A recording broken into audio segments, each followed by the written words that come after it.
Well, at Vein911, we only use FDA-approved products. There are lasers that are equipment that are FDA-approved for the treatment of varicose veins.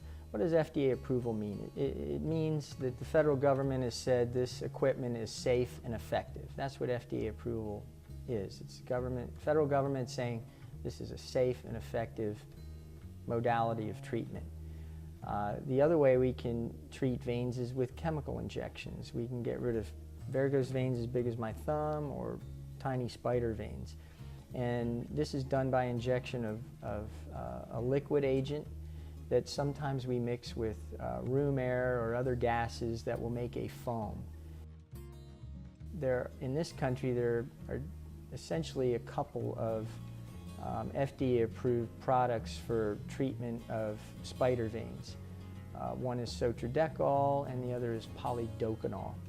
And these have gone through the FDA approval process. They're made under sterile conditions and they're the right thing to use. However, there are large amount of vein care practitioners out there that are using non-FDA approved products that are made in compounding pharmacies. In the news over the last year was some patients who had suffered meningitis after being injected into the spinal canal with an agent that produced meningitis. And it was found that these were all manufactured in one place, and it was a compounding pharmacy that didn't have any oversight by the FDA or the Food and Drug Administration.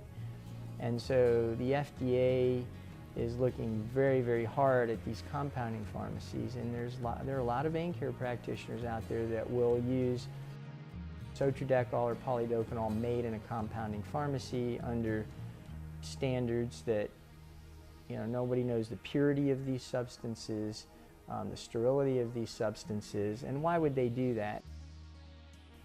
Polydocanol prior to perhaps 3 years ago was not FDA approved, and the only way to get it was to compound it in a pharmacy. But now that it has gone through the FDA approval process,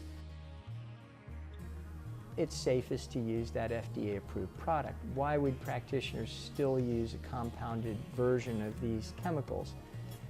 Well, the logical conclusion is it's less expensive to do that, and it's definitely less expensive. But at Vein911 anyway, our goal is best in class and world-class vein care, and we're going to use the best equipment and the best chemicals, and we're not going to put patients at risk with compounded pharmaceuticals.